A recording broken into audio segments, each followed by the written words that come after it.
द्रुपद का पुत्रेष्टि यज्ञ।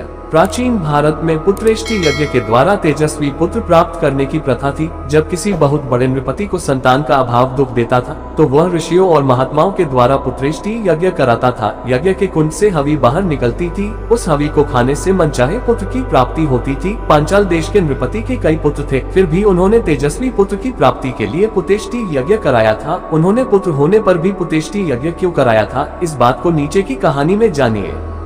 हरिद्वार के निकट एक बहुत बड़े महात्मा रहते थे। महात्मा का नाम भरद्वाज था। भरद्वाज बहुत बड़े ज्ञानी थे, आत्मा और परमात्मा के भेदों के ज्ञाता था। प्रभात के पश्चात का समय था। भरद्वाज गंगा के तट पर विचरण कर रहे थे। सहसा उनकी दृष्टि एक युवती पर पड़ी। वह युवती घृताची नामक अप्सरा थी। वह गंगा के जल में नहाकर बाहर निकली थी। हवा चल रही थी। हवा के कारण उसके शरीर का कामोत्तेजक अंग खुल गया। संयोग की बात, भरद्वाज की दृष्टि उस अंग पर पड़ गई। उनके भीतर काम पैदा हो गया। काम इतने जोरों से पैदा हो गया कि वे स्खलित हो गए।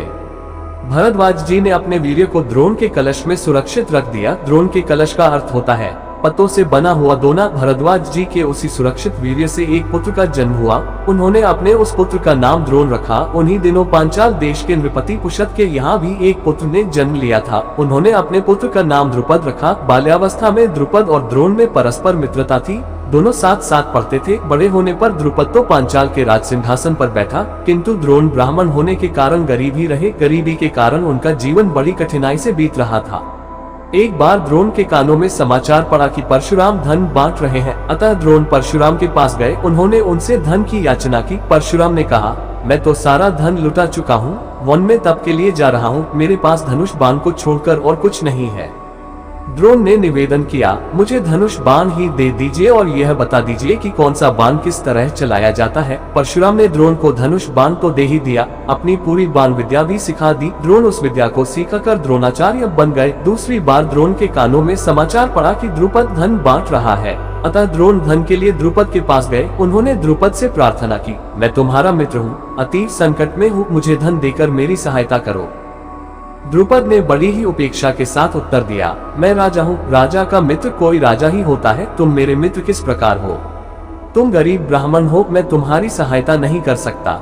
द्रोण का हृदय अपमान से भर उठा। वे द्रुपद से बदला लेने का निश्चय करके लौट गए। जब वे पांडव और कौरव राजकुमारों के गुरु बने तो उन्होंने अर्जुन के द्वारा द्रुपद को बंदी बनाकर अपने मन की आग को शांत किया। उस समय तो द्रुपद मौन ही रहा, किंतु उसके मन में भी द्रोणाचार्य से बदला लेने का विचार पैदा हो उठा। उसने निश्चय किया कि वह एक ऐसा तेजस्वी पुत्र उत्पन्न करेगा जो द्रोणाचार्य से उसके अपमान का बदला लेगा।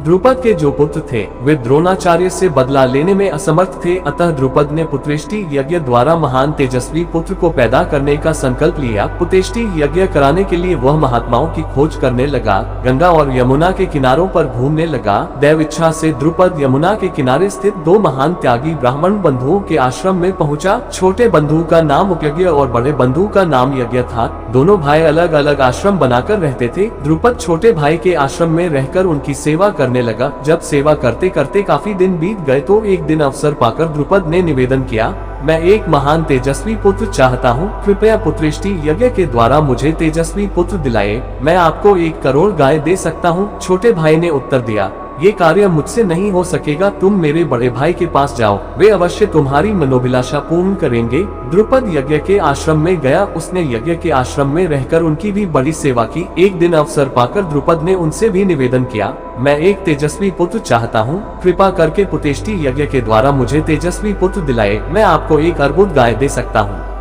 ये द्रवित हो गए। वे पुत्रेष्टि यज्ञ करने लगे। जब यज्ञ पूर्ण हुआ तो उन्होंने एक हवि तैयार की। उन्होंने द्रुपद की रानी को बुलाकर कहा, इस कवि को खा लो, तुम्हारे गर्भ से महान तेजस्वी पुत्र उत्पन्न होगा। द्रुपद की रानी ने कहा, मैंने अभी स्नान नहीं किया है, स्नान करने के बाद ही हवि ग्रहण करूंगी। रानी स्नान करने के लिए चली गई। यज्ञ उसकी प्रतीक्षा करने लगे। जब रानी के आने में देर होने लगी तो उन्होंने उस हवि को यज्ञ कुंड में डाल दिया। आश्चर्य!